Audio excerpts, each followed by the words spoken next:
disebut-sebut menjadi salah satu bangunan mewah di kota Depok, sebuah gedung serbaguna yang sempat dimiliki oleh seorang pengusaha properti, tiba-tiba saja ditinggalkan sang pemilik tanpa alasan yang jelas. Bangunan dengan pilar tinggi ini pun dibiarkan kosong tak bertuan sejak tahun 2000 lalu. Hingga akhirnya beragam cerita mistis dan menyeramkan pun muncul menyelimuti bangunan tersebut. Mulai dari sosok nenek Belanda berambut panjang yang kerap muncul di sekitar bangunan ini, seringnya terdengar jeritan perempuan di tengah malam, hingga penampakan ular goib berukuran super besar yang pernah dilihat sang penjaga bangunan ini. Menurut cerita warga sekitar, konon bangunan ini berdiri di atas tanah bekas rumah seorang tuan tanah Belanda yang dulu juga pernah difungsikan sebagai rumah sakit darurat. Kalau kawasannya itu memang pemukimannya masih yang seperti zaman dulu, rumah yang besar-besar, terus tiang tuh besar banget. Termasuk salah satu kayak, ini ada Puri gitu ya. Puri itu masih kayak kawasan peninggalan Belanda. Terus di kita juga ada rumah sakit. Rumah sakit yang pertama itu ada di sebelah sana, rumah sakit. Terus di sini juga ada sekolahan yang pertama di zaman Belanda. 86 lah, 86 sampai 2000-an itu. Sebelum Pak itu rumah ini dijual, juga 80 tangkis depannya. Terus belakang nggak lama, ya itu buat gedung pertemuan sewaan itu.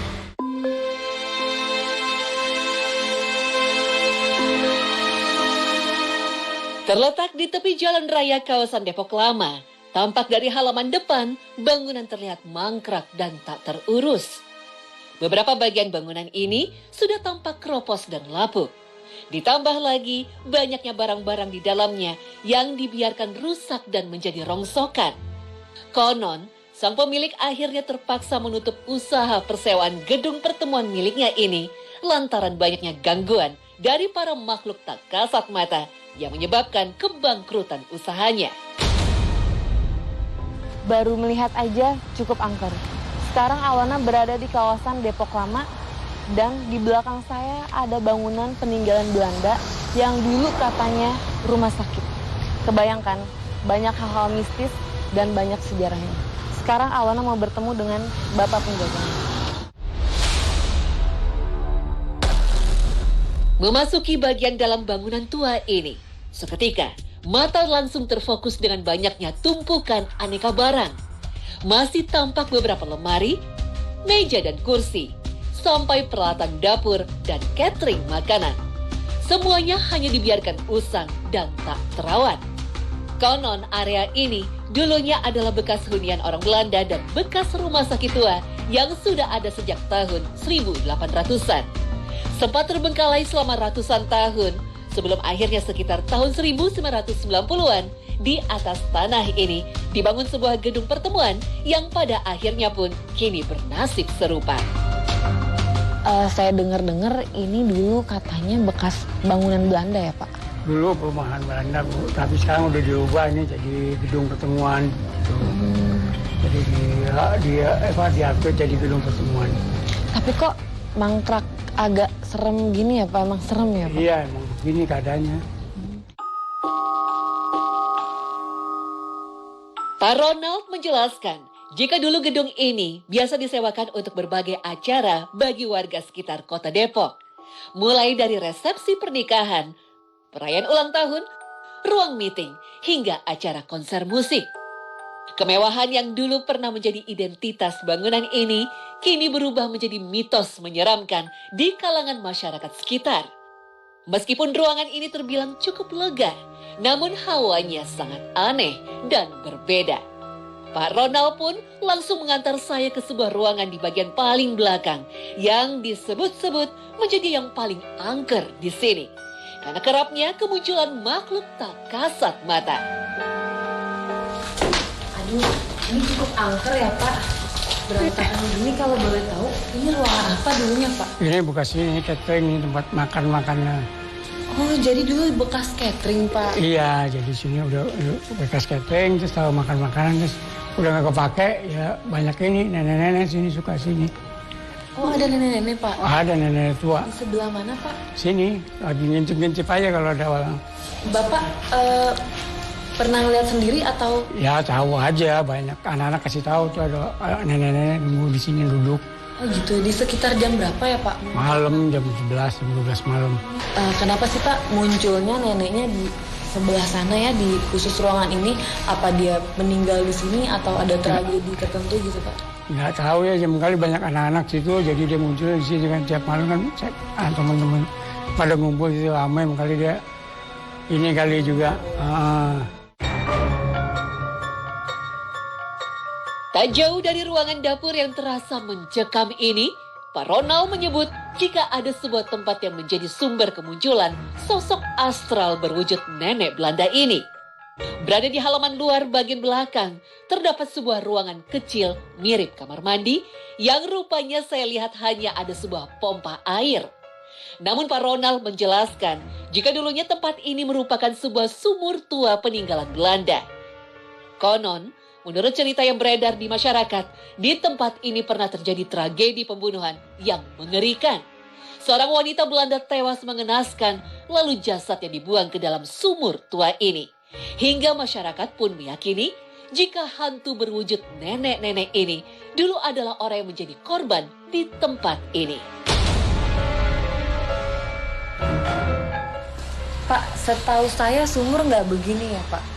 Ya dulu kan, zaman dulu kan nggak begini Neng. Jadi ini sekarang lagi diubah aja, dulu kan ada lubangnya. Oh dulu ada sumur bener kayak Iya. seperti ini ya? Ya zaman dulu Belanda banyak ini, apa namanya, sumur-sumur tua gitu nih. Kalau boleh tahu cerita mistisnya apa ya Pak soal sumur tua yang pada Ya saya tahunya sih, dulu saya tahunya katanya ada orang juga yang di sini juga, dibuang di sini juga nih. Hah? Gitu. dibuang di sumur Pak? Iya. Misi apa, saya coba masuk. Assalamualaikum. Oh jadi ini di sini letak sumurnya dulu dan sekarang udah dipergunakan untuk air ya Pak, untuk orang mandi. Dan sosok nenek-neneknya tuh di mana Pak menampakkannya? Oh di sini tempat saya berdiri. Oh astagfirullahaladzim. Saya agak merinding nih Pak. Iya.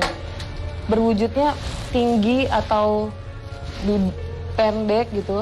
Kayak manusia itu saja, tapi rambutnya panjang putih. Oh panjang putih. Segimana Pak segini? Ini panjang. Oh, panjang banget. Kayak baju putih panjang. Pakai baju putih, rambut panjang, rambutnya Putih semua. Rupanya teror menakutkan dari bangunan tua yang selalu menjadi momok bagi warga tak selesai sampai di sini. Pak Ronald mengatakan bahwa di sini masih ada satu ruangan yang tak pernah ada orang berani menjamahnya. Di ruangan bekas kamar mandi inilah Pak Ronald dan anaknya pernah melihat dengan mata kepalanya sendiri kemunculan sesosok makhluk aneh berwujud ular raksasa yang membuat anaknya sampai menangis ketakutan. Sejak saat itulah, meskipun Pak Ronald diberi amanah untuk menjaga bangunan ini, dirinya mengaku takut dan hanya sesekali saja masuk dan memeriksa tempat ini. Nah ini Neng, kamar mandinya Neng. Oh ini di sini ada makhluk apa Pak? Ular gede sini. Ular gede. Iya. Astagfirullahaladzim. Anak saya mau mandi, dia lihat ada ular, kaget dia, gede. Kayak pohon gede, badannya kayak kelapa gitu.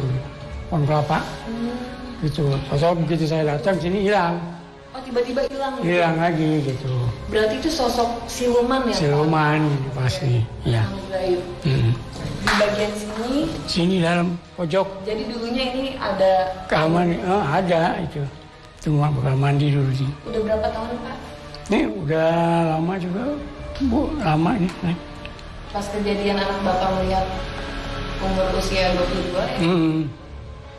Jadi mandi di sini udah satunya kaget ya. Kaget ya. Cukup mengerikan ya Pak ya? Iya lah. Keberadaan bangunan-bangunan tua peninggalan zaman Belanda, baik yang masih berwujud maupun hanya yang tinggal cerita, memang kerap dikaitkan dengan mitos keangkeran. Namun di balik cerita kelam tersebut, ada sisi baik berupa fakta dan sejarah yang bisa terungkap lewat jejak peninggalannya.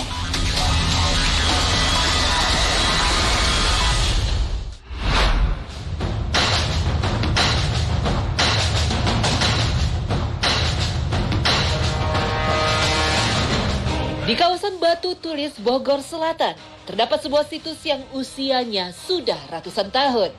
Situs Rangga Gading. Bangunan yang identik dengan ornamen harimau ini selalu ramai dikunjungi para peziarah. Disebut-sebut sebagai tempat keramat, banyak pengalaman di luar nalar yang terjadi di sini. Itu saking takutnya saya, itu malam di jam 2 malam.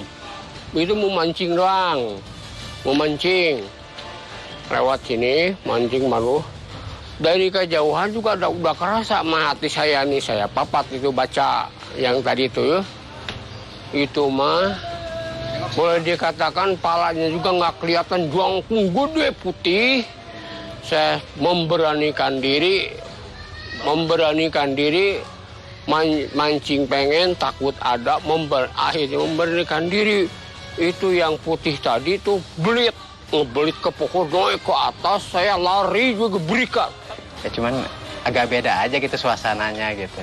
Jadi kayak serem aja gitu. Biasa kan kalau nggak ini kan biasa. Cuman kalau di malam hari suka ada aneh ya aja gitu. Jadi kayak ada kedatangan gitu aja gitu. Mungkin yang punya di sini kali mungkin gitu. Kayaknya kayak kedatangan gitu aja, sosok-sosok kayak gitu. Cuma saya nggak paham, cuma saya ngerasain doang gitu. Cuman kalau itu sih nggak tahu gitu, ngerasain doang gitu. Di tempat keramat ini, banyak peziarah yang berkunjung untuk mengharapkan keberkahan. Mereka pun merasakan keberkahan dan kelancaran hidup setelah berziarah ke sini. Kita nyari keberkahan aja gitu. Cuman paling biasa kita jarah aja udah gitu. Nggak ada, setelah itu nggak ada. Cuman niatnya jarah aja gitu. Lancar kan ya? Alhamdulillah rezeki lancar ya. Alhamdulillah dimudahkan segalanya gitu, alhamdulillah. Diyakini, tempat ini adalah sebuah tempat yang sering dijadikan tempat untuk permusyawarahan bagi kerajaan Pajajaran dahulu kala di masa kejayaan Sri Baduga Maharaja atau Prabu Siliwangi. Salah satu mahapatinya, yaitu Rangga Gading, menjadi cikal bakal adanya situs ini.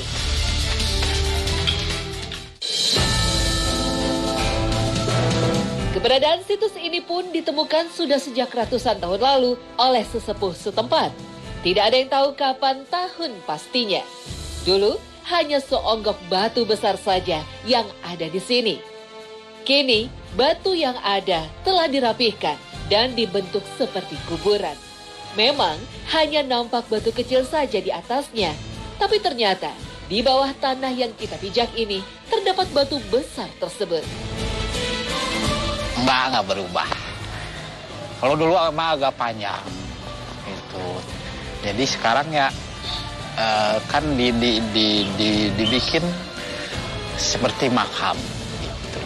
Seperti makam. Jadi ketutup, ketimbul. Jadi cuma nongol segini. Ya kok. Konon riwayat orang tua itu batunya tembus ke bawah. Tuh, sekitar ya wallahu alam 12 meteran bisa jadi gitu.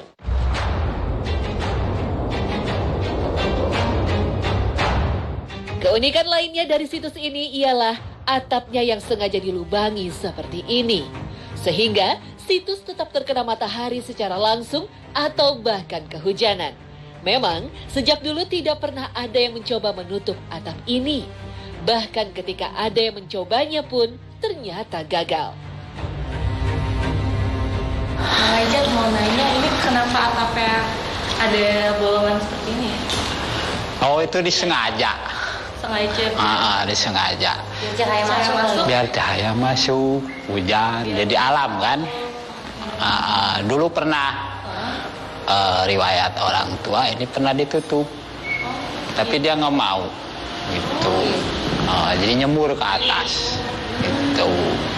Kalau macan itu kan simbol, gitu. Jadi hewan peliharaan dia, gitu. Jadi masing-masing raja tuh hewan macannya tuh beda-beda, gitu. Jadi hewan peliharaannya macan. Ada sebagian, ya mungkin ada riwayat sejarah yang saya dengar, ada yang putih, ada yang loreng gitu. Macam-macam Loreng aja. Iya.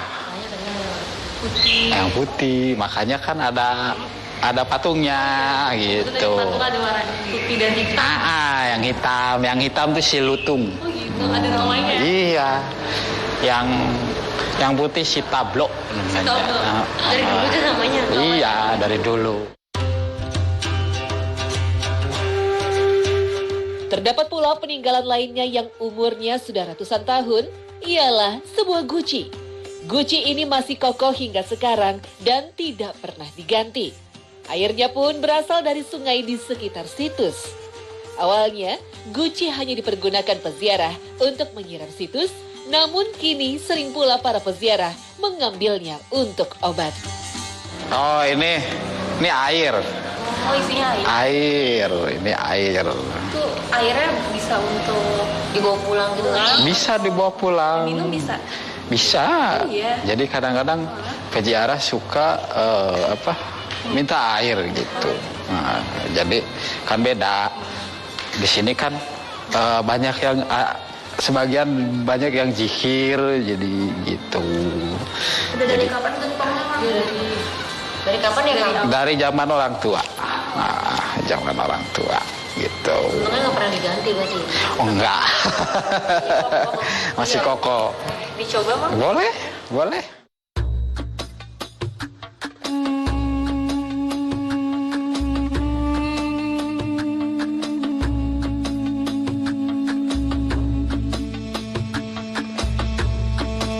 Keyakinan orang beda-beda kan gitu. Ya mungkin dia buat penyembuhan mungkin gitu. Kalau dia yakin ya insya Allah sembuh gitu. Didoain. Didoain. Medianya air kan. Namun sayangnya, ada pula peziarah yang bertingkah laku tidak sopan di sini. Bagi siapapun yang ingin datang ke situs Rangga Gading, harus menjaga setiap tingkah laku dan lisannya. Siapa yang melanggar, maka akan mendapatkan dampaknya sendiri. Intinya dia nggak selonong gitu. Main masuk aja. Dulu ya, saya yang di depannya nggak dianggap begitu. Masuk, pulang aja. Pas di pertengahan jalan pulang lagi.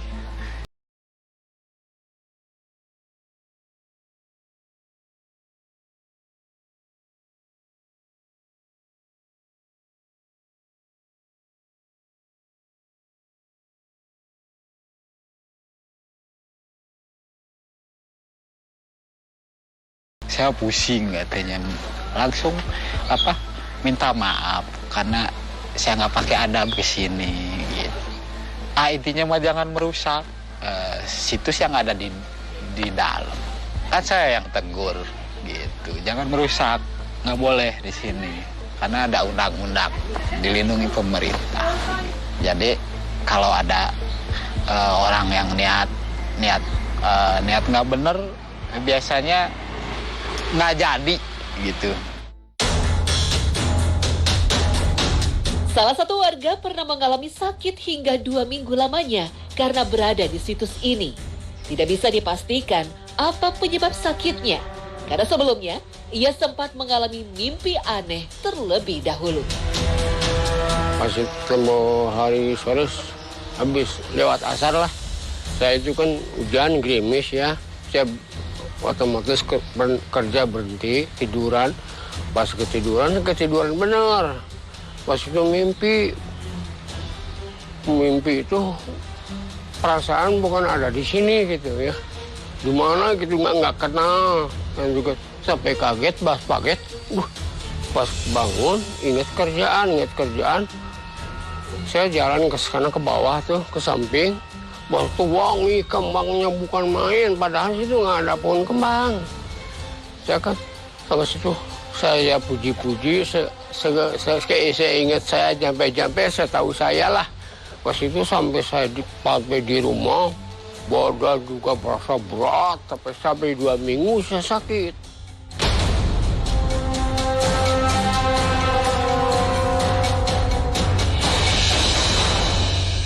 Malam hari, ia mendengar suara misterius tanpa ada wujud yang jelas. Ia pun sering merasakan kedatangan sosok dari Rangga Gading yang ditandai karena adanya perubahan dari alam secara tiba-tiba. Kalau untuk semacam tengah malam kalau ada yang ngetok mah itu udah nggak aneh. Gitu, ketuk pintu, ada yang ucap salam, pas saya keluar nggak ada orang. Kalau sekelebat, kadang-kadang kan kalau saya ngontrol gitu, sekilas ada orang yang jarah. Nah, pas saya ngedip nggak ada. Mungkin harum ya, wangi sama alam mungkin ya. Macam kayak hembusan angin gitu. Tanda alam. Oh, angin gede gitu. Semacam itu. Terus bau yang wanginya nggak bisa nggak bisa diomongin.